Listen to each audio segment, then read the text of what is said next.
সম্মানিত নেতৃবৃন্দ, এবারে আমাদের সম্মুখে বক্তব্য রাখবেন হবিগঞ্জ জেলা বিএনপির অন্যতম উপদেষ্টা শ্রীমঙ্গল পৌরসভার বারবার নির্বাচিত মেয়র জনাব মহসিন মিয়া মধু ভাই। জনাব মহসিন মিয়া মধু। বিসমিল্লাহির রহমানির রহিম। আজকের সম্মানিত সভাপতি সাবেক মেয়র মহিন ভাই এবং আজকের এই প্রতিবাদ সভার প্রধান অতিথি আমাদের জেলা বিএনপির সভাপতি সম্মানিত সাবেক এমপি আমাদের মরম সাইফুর রহমানের উত্তরসূরি এম নাসির রহমান, বরিষ্ঠ বিএনপির নেতৃবৃন্দ, আসসালামু আলাইকুম। আমরা আজকে যে প্রতিবাদ, আসলে প্রতিবাদ সভা না, আমাদের কার কাছে প্রতিবাদ করব? প্রতিবাদ করার জন্য না, প্রতিরোধের সবাইকে আমরা বলবো। আমরা এই প্রতিরোধের বাস্তবের জন্য এই উৎসব সভা সমাবেশ মিছিল করতে আমরা একটি কথাই বলতে চাই যে যখন দেশ স্বাধীনতা যুদ্ধের জন্য প্রস্তুত ছিল না, তখন আমাদের বিএনপির প্রতিষ্ঠাতা জিয়াউর রহমান সাহেব যদি সেদিন সেই ঘোষণা না দিতেন, আজকের দেশ স্বাধীনতা কিনা কর্তব্য থাকত। যখন এই সময়ে তিনি স্বাধীনতার ঘোষণা দিয়ে, আপনারা জানেন তিনি তখন পূর্ব পাকিস্তানের চাকরিচ্যুত ছিলেন, আর্মির চাকরি। এরকম এই ঘোষণা ছিল সরকারের সাথে অর্থাৎ বিদ্রোহ, অর্থাৎ যদি এই দেশ স্বাধীন না হইত তাহলে ওনার সপরিবারে কি হইত, ফাঁসি হইত। সেটা যেন তিনি এই দেশের কথা, এই বাঙালির কথা, এই বাংলাদেশের কথা চিন্তা করে তিনি তার নিজের জীবন বিসর্জন দিয়ে স্বাধীনতার ঘোষণা করেছিলেন। যখন বাকশাল প্রতিষ্ঠিত হয়েছিল, এই বাকশাল তাকে মুক্ত করেছিলেন সেই বিএনপির এই প্রতিষ্ঠাতা সভাপতি। পরপর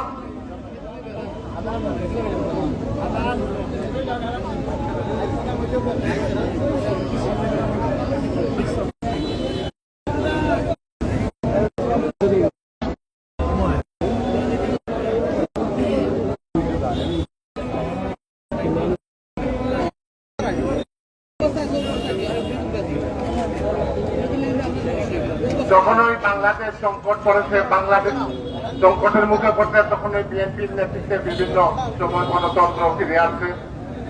আজকে এই যে দীর্ঘ 2-3টি নির্বাচন হয়ে গেছে, জনগণ উঠে যায় নাই, আপনারা দেখেছেন। বিনা ভোটের এমপি, রাতের ভোটের এমপি এবং বিনা ভোটে প্রায় 160 জন এমপি নির্বাচিত হয়েছিল।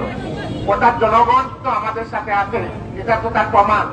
বর্তমানে যে নির্বাচন গুলা করতে বিএনপি মাঠে নাই, মাত্র 6-7% মানুষ ভোট দিচ্ছে। এর অর্থ হল যারা আওয়ামী লীগ করে শুধু তারাই ভোট দেয়, জনগণ ভোট দেয় না। এটা তো প্রমাণিত।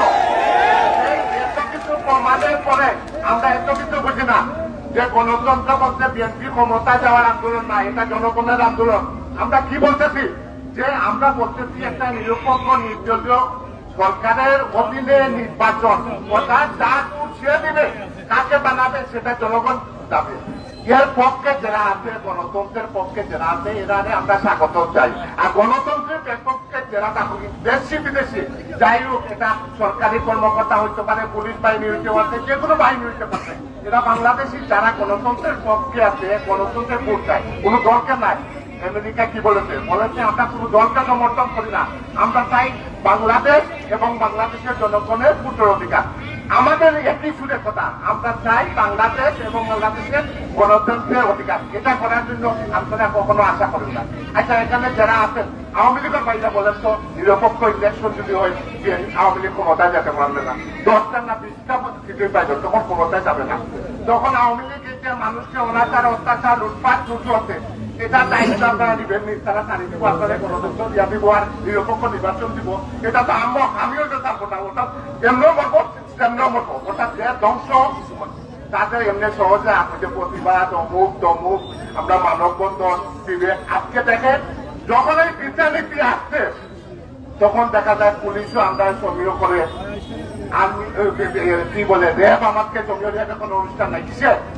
এই সেংশনের কারণে। আর আমরা যে এত সভাসত্ব রূপ হইল, নির্যাতন হইলো, আমরা মিছিল মিটিং করেছি, প্রতিবাদ করেছি, মানবতা কোন কাজ হয়েছে? হয় নাই। তাহলে কি হলো? যেটা গণতন্ত্রের পক্ষে, বাংলাদেশের পক্ষে যে কাজটা করলে যেটা হয় সেটা আমরা করণীয়। আগামীতে আমাদের তারা ইন্ডিয়া নেতৃত্ব দিচ্ছেন, শুধু বিদেশ থেকে মামলা মকদ্দমা, এবং সবচেয়ে সত্যি কথা হলো আমাদের বিএনপির কোন নেতা বিদেশে কোনো ইয়ে নাই, দেশের বাড়ি নাই, ওটার কোনো পাসপোর্ট নাই। বা আজকে যারা আছেন আওয়ামী লীগের সবাই তো বিকল্প আছে, আমেরিকার পাসপোর্ট আছে, ইংল্যান্ডের পাসপোর্ট আছে। একমাত্র একটা প্রমাণ করেন যে বিএনপির যারা নেতৃত্ব আছেন আমাদের নেতা তারেক রহমান বা বেগম জিয়া কেউ কি বিদেশি পাসপোর্ট আছে? তো আমরা চাই গণতন্ত্র ফিরে আসুক। গণতন্ত্রের পক্ষে যারা নাই এরা জাতির দুশ্মন, বাংলাদেশের দুশ্মন, শুধু বিএনপির দুশ্মন নাই, জনগণের দুশ্মন। আমরা গণতন্ত্রের পক্ষে লড়াই যাবো, এই লড়াইয়ে আমরা সবাই এখন। আমি সবাইকে ধন্যবাদ জানাইতে চাই। শ্রীমঙ্গলটা কি আমার শ্রমিক সংগঠনের যেটা শ্রমিক নেতা, ওটা শ্রমিক নেতা মুখে মুখে নাই, বুথে নির্বাচিত নেতা, সভাপতি, সেক্রেটারিয়াত, আজকে মিটিং এসেছেন অনেক লোকজন আছে। এরা কিন্তু বিএনপির কোন সংগঠনের সাথে জড়িত নাই। ওটা সংগঠন করতে বিএনপি করে, কিন্তু ওইটা আপনারা কি একটা কমিটি টমিটি দেন না, ভারতের উপদ্র কমিটি, এই কমিটির কেউ নাই। কারণ এই গণতন্ত্র উদ্ধারের জন্য এবং তারা বিএনপিকে ভালোভাবে গণতন্ত্র করার জন্য আজকে প্রায় 500 মানুষ শ্রীমঙ্গল থেকে 10টা বাসে আমরা মানুষজন আছে। এবং এই কেন আসবে? সেই গণতন্ত্র এবং নাসির রহমানের ডাকে আমরা এসেছি। কেন গণতন্ত্রের জন্য লড়াই করতেছেন? আপনারা দেখতেন নাসির রহমান কিভাবে এই যে গত মিছিলে নাসির নিয়ে বসে আছেন, অর্থাৎ ওনার গরমের মাঝে আসছে, এই গরমের মাঝে আমরা সবাই আছেন, সবাইকে ধন্যবাদ জানাই। এবং প্রতিবাদ না, আমরা প্রতিরোধ করবো এই শপথ করে আমার বক্তব্য শেষ করলাম। বাংলাদেশ জিন্দাবাদ, বাংলাদেশ জাতীয়তাবাদী দল।